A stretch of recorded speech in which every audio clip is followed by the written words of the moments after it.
Hello, nursery volunteers. Welcome to Serving at Christmas. My name is Becky. I'm the kids lead. I'm so excited that you're going to join us. Maybe you've been serving every single week for years. Maybe this is your first time, but either way, I'm really excited you're here. So I want to show you a couple things, tell you some things you might not know. Even if you serve every week, please watch this video. Here, parents are going to walk in. They're going to drop their kiddos off. We're mainly going to be all in this room.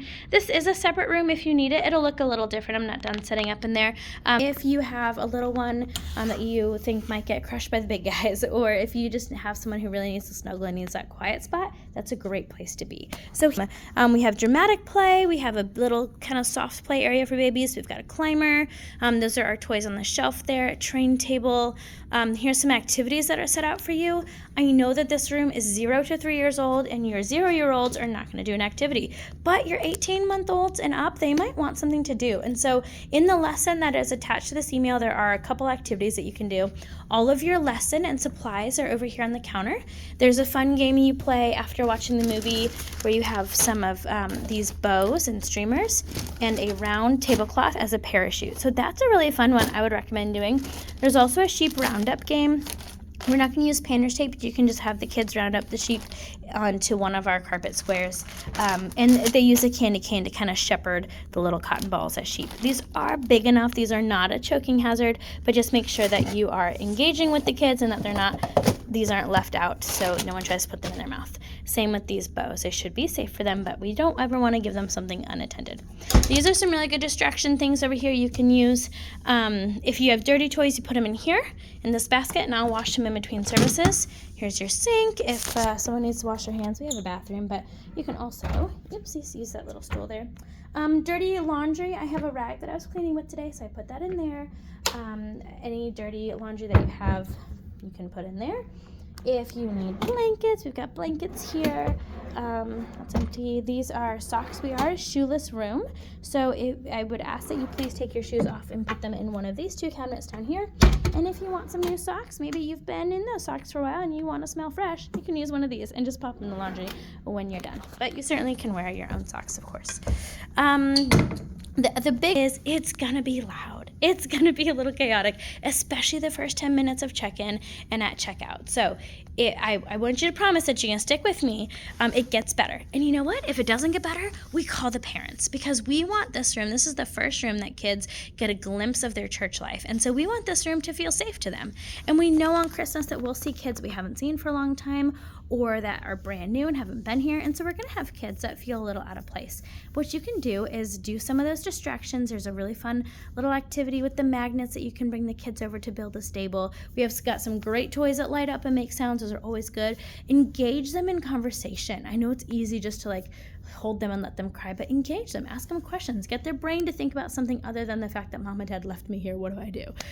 Just talk to them like a person.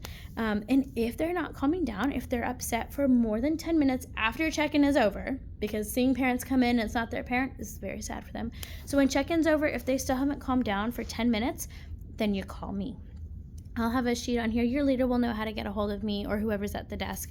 And then we'll call the parent. And it's not a loss. It's not a bad thing. If we need to call mom and dad, I guarantee you 99+% of parents would much rather us call them to get their screaming kid than let their kid scream on Christmas. Okay, don't do that. Don't try to say, no, we're going to make it so mom and dad can enjoy service.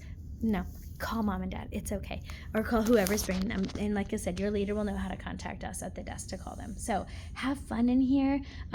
I hope that you get to meet some people in here and that you maybe haven't served with in a while or brand new to serving. This is also an opportunity for you to engage and get to know some people and just have fun with these sweet little ones. It's a blast in here. There's, like I said, there's some great activities. The kids will watch a movie, Circle Rug, and there's a remote control that your leader should know how to work, and it'll be so much fun. The big thing I want to make sure that you know is at checkout time, please take every single tag off of the child.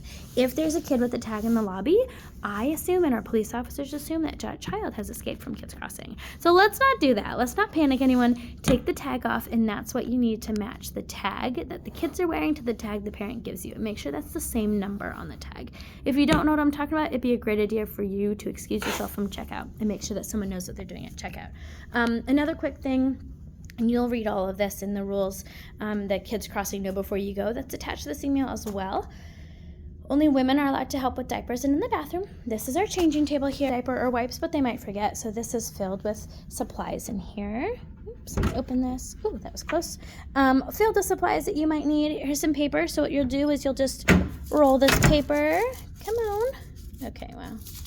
Down on the table, you'll change them. Take the paper away and then use a disinfectant wipe to wipe down the surface. So there's wipes if it's a real stinky one.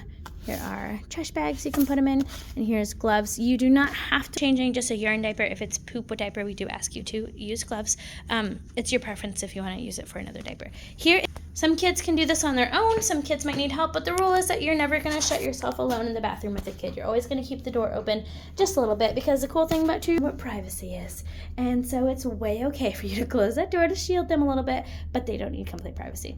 Also, exit. We're the only kids crossing room, the nursery is, that has their own exit. If that door opens, an alarm will sound, but it doesn't. So a toy alarm. So it is a real alarm. Don't let kids open that door. That's never actually an issue in here. Thank goodness. So anyway, Merry Christmas. I can't wait to have you serve with us. Please let me know if you have any questions. I cannot wait to spend Christmas with you. See you soon.